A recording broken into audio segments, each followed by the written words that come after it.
not go to residential school, my grandmother, my mother, and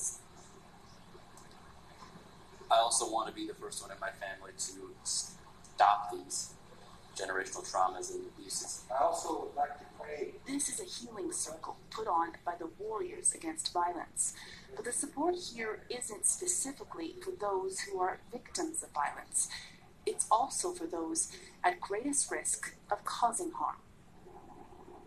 On September 4th, when a stabbing rampage beginning on the James Smith cremation took the lives of 10 people, Indigenous communities across Canada experienced a collective kind of recognition and pain.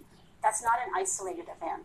That event was highly triggering for probably every Indigenous community across these lands. In many Indigenous communities, the brutal legacy of Canada's residential school system normalized violence.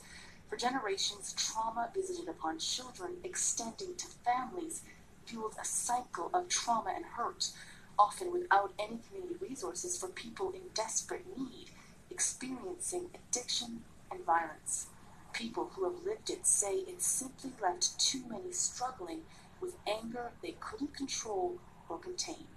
I know it's always the ones that we love, or that love us, that we always hurt. This, more than anything, is what the warriors here are fighting against. Violence within communities carried out by friends, neighbors, and family members. An outward continuation of deeply ingrained hurt. I've done so much bad things in my life.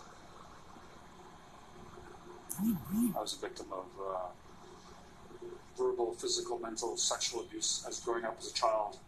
Vancouver-based and Indigenous-led, the organization has been holding healing workshops for 25 years. Their success is measured by lives changed and saved. We do it in a way that is more, it's cultural, and it's with our own way of healing practices as Indigenous people. It works. Referrals now frequently come from the justice system, with requests for training from across Canada and the United States. Joyce Vasella says they are addressing a critical need, but they too require more resources and support. I feel a lot of my ancestors with me when I'm in this circle. Dedicating their lives to break the cycle of intergenerational trauma in others. They're going to be teachers, each and every one of you. One person at a time. Heather, Eurex West, Global News.